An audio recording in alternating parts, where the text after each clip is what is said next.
I'm Sherry Nadine, owner of Collegiate Sports Advocate, and I have one of my favorite student athletes with us this morning. I want to introduce you all to Jazmine. Jazmine, introduce yourself. Okay, hey, I'm Jazzy or Jazmine. I'm a corner infielder and I am a 2026 who has just recently committed to St. John's University in New York. Yep. And where do you live? I'm from Jacksonville, Florida, so it's a little way, but I'm excited. So yeah. So, Jazmine, or Jazzy as we call you, why did you pick St. John's University?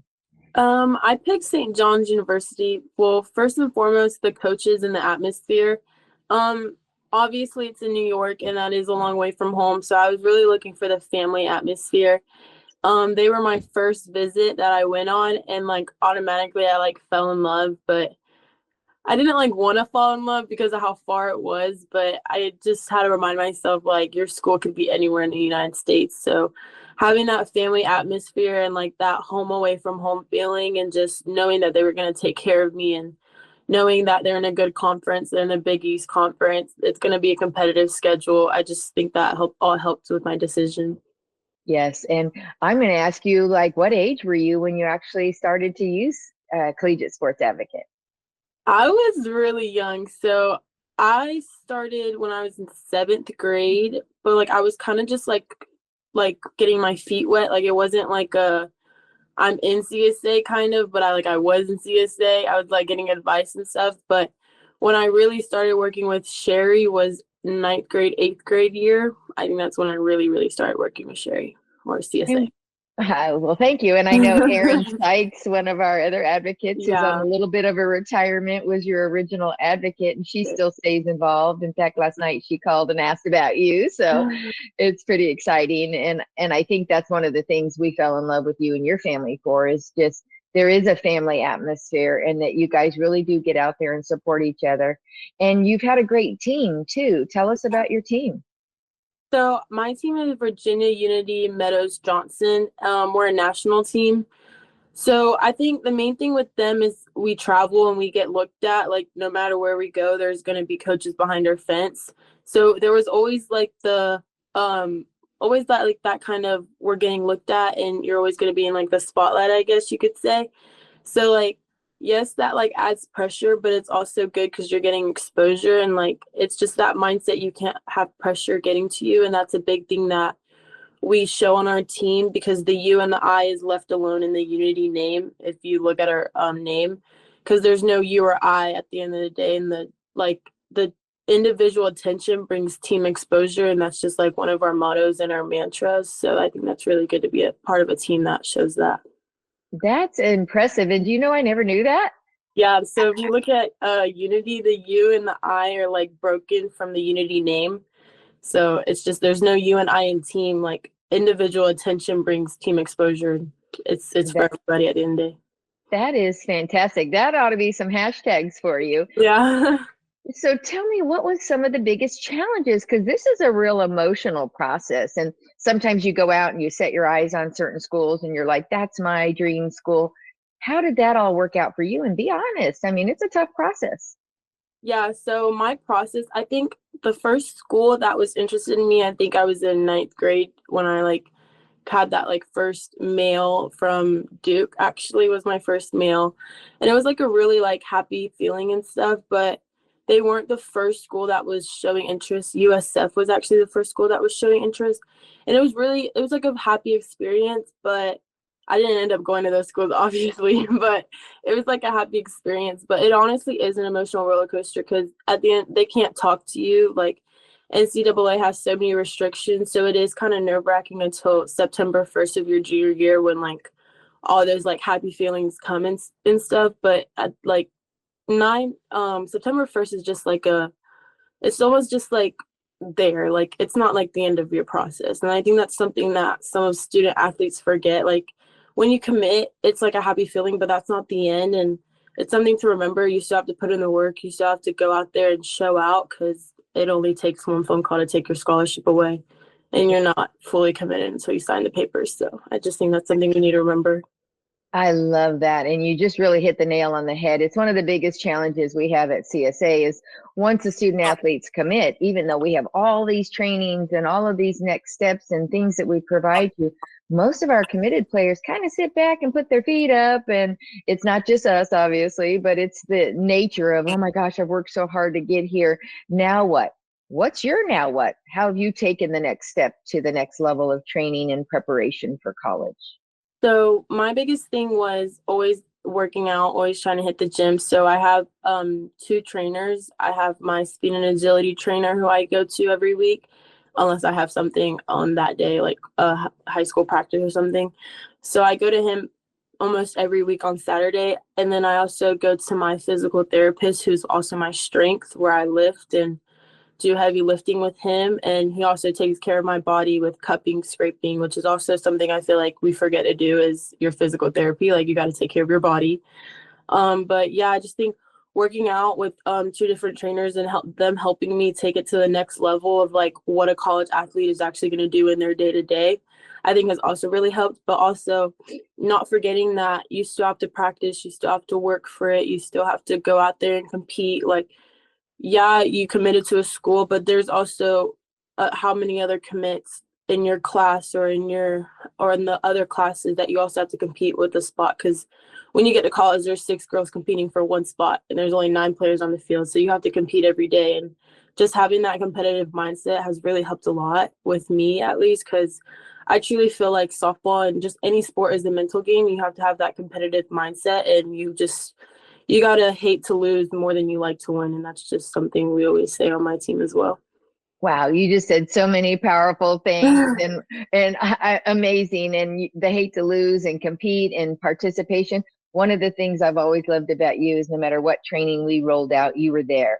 You've been on our camp preparation calls, preparing for camp. You've been on our visit prep. I mean, we've done visit preps live with each other. But my favorite one that you participate in, and it seems like you get a lot out of, is our 30 days of yoga. Tell me more about any of the trainings that we've done with you, time management, social media. What has helped you the most? I think the most that has helped me, well, there's two sides, physically and mentally. Physically, I'd have to say 30 days of yoga. I still try to do yoga when I can. It just stretches you out. It just helps you. It just calms your mindset down. And we're all busy because we're all student athletes. Some of us have jobs. Some of us are going to the college to take classes. Like I'm a dual enrollment kid, so I go to FSCJ to take my college classes and then go to high school. Like we're all busy, but having that 30 minutes to just calm down and just take that deep breath in 30 days of yoga has honestly really helped me a lot. And also helps me physically. And then also just having just that calm mindset and just everything being calm as well also helps. And I'd also like to say my biggest help in all of this recruiting was definitely the social media trainings and the camp trainings. Like I cannot say this enough. If you're really, really young, you do not have to go to camps. Like it's a waste of your money. You're just feeding into them. Like you do not have to go to camps. I don't think I went to my very like first real collegiate camp until beginning of my sophomore year. Like That's it's great. still kind of a little bit early. But And the reason we say that is go to camp when you know you can play at that level, right? Versus, going to the biggest, best schools. We would hope you always land at the biggest, best schools, but the biggest, best school is what biggest, best school is for you. One of my favorite things my husband has always said to his student athletes is your dream school is the school that likes you and values you, where your dreams come true. I think that is huge. And that's really like, you're just this example of that really happening, because who would have ever thought New York and, Big East in general, right? I mean, it's super neat. So tell me something unique about you, something that's special that maybe most people don't know about you. I think what's really crazy and special about me is not many people know I do soccer. I think that's crazy. I do soccer. I also am on Team Puerto Rico, the national team. So this past year I went to Colombia and we won the Pan American Games. So we got a gold medal. And that gave us a lot of points to be number 3 seed, I'm pretty sure, in all of the rankings with the USA and Japan, China, with all those big crazy teams. We're number 3, I'm pretty sure. And then I also was given the opportunity to go to China. Unfortunately, our flight to New York, JFK, it got canceled. So I didn't get to go to China, but I was given the opportunity to go, and I was going to go. But that ended up getting canceled. It was a lot of rain and things like that, but we did have enough points to get us to the next round. So Team Puerto Rico would be playing in Dallas, Texas, or Oklahoma. It's still being decided right now. So I think that's pretty Well, I cool. hope it's Dallas, because that's where we are. But Yeah. I'll be there if it's Yeah. Oklahoma too. So that's Mhm. fantastic. Tell us more about the international level of play and what it's brought to you as a person. Okay, so the international play, honestly, it's a great experience. You're going to see like so many different parts of the world. And like I would have never gone to Colombia, or I never would have gone to China. I mean, I didn't get to go, but I never would have thought of going to China unless it was for softball. And I think that's something that's really cool about sports, and not just softball, but about football, basketball, like any travel sport, major sport. You're going to travel and you're going to see parts of the world you never thought you would see. And that's just something the international level brings you. And honestly, I think it's really cool because I was 16 when I went, and I've never signed an autograph. I've never taken pictures, and they were treating us like we were celebrities. And I just thought it was Oh, really cool. And honestly, it just brought me a lot of exposure. Like I came home, I got to take pictures with kids. Like somebody in Chipotle noticed me. Like it was just really cool. Like so many people will notice you from the international level, but also just from showing up every day and giving it your all. Like even at your local school, you could go somewhere and they'll notice you. Like just being an overall good person will get you noticed as well. But I think the international level just has brought me so much exposure and so much like happiness and good times. I didn't play to like my best in my opinion when I was in Colombia, but it didn't like matter because I was a part of a team and I was a part of something bigger. Like I represented where I was from and like my culture, and that's just honestly a huge thing.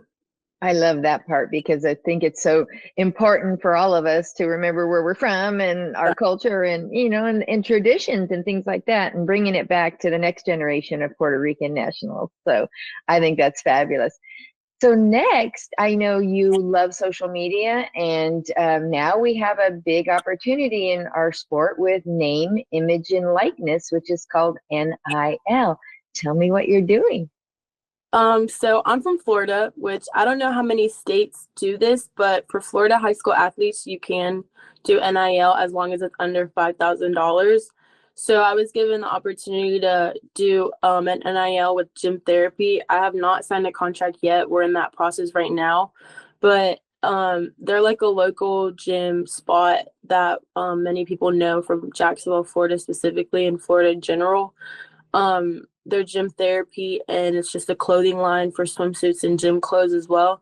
And they've given me the opportunity to model and use those clothes when I work out, hit, and put it on social media just to earn some money. But honestly, it's just not about the money. It's about helping who I am, and I feel like they're a company that'll not only boost my image up, but I'll return them the favor with my following and who I follow. I follow a lot of softball players. A lot of people know me in the softball community as well as like locally as well, because I play for a high school that is pretty known locally for softball. So like showing and giving back to that company will just help them in the long run, just like it'll help me in the long run. But I do think NIL is a really cool opportunity that many athletes should take it up, but I think you have to be smart about it, and you can't just go and sign any paper. You have to get it looked at legally and have your parents involved. And if you have a recruiting person like Sherry, have her involved. Like,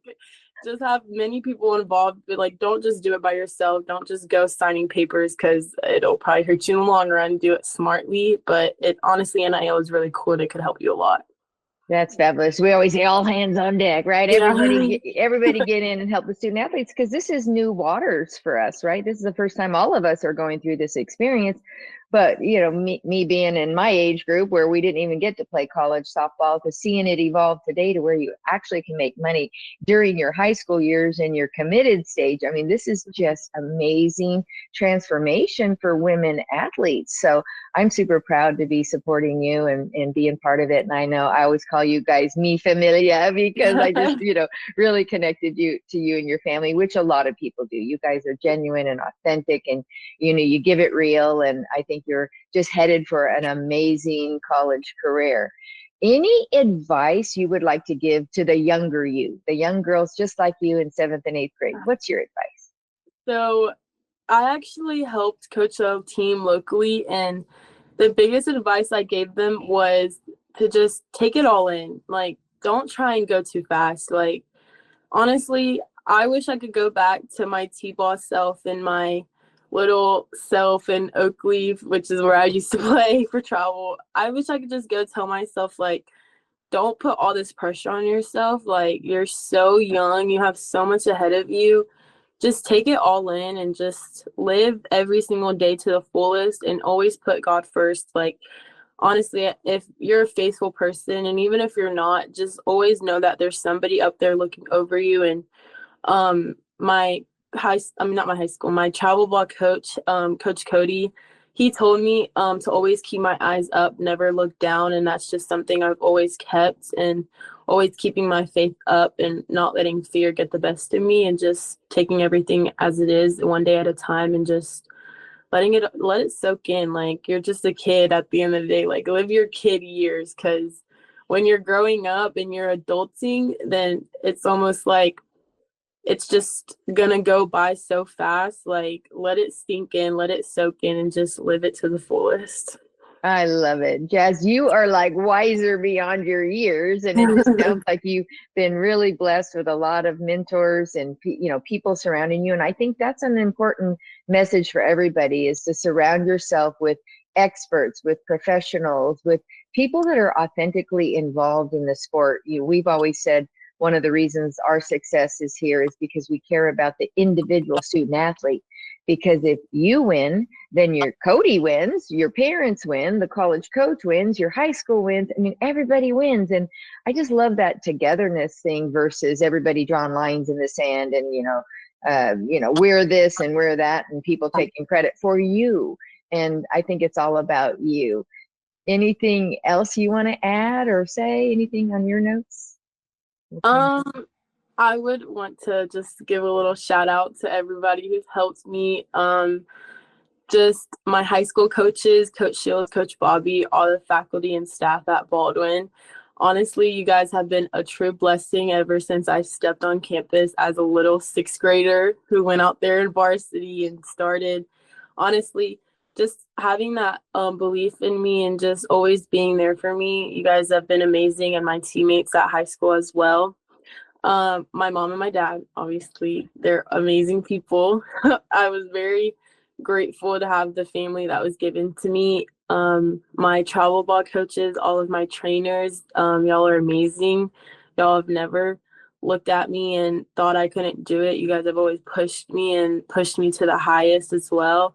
Sherry, CSA, all of you guys, y'all are amazing. If there's any big advice, I would say y'all get hooked up with CSA. Oh, you're sweet. It's helped so much. Like, this process is so stressful, and just having the many tips they give you is just honestly amazing. And lastly, just always keep your eyes up. Like, always know that there's somebody up there looking over you. God is up there. He's always going to direct your path. And at the end of the day, my dad always told me he already knows the school you're going to go to. We just have to figure it out. And that just goes for everybody. If you're still in the recruiting process, or if you're committed, like, you never know what could happen. Always know that he's up there, and just he's going to direct your path. You just have to let him have the control at the end of the day. Yeah. And wow, I want to thank you and your family for choosing to take us on your journey. I mean, we feel blessed and privileged to support you. So with all that said, we want to thank you again. And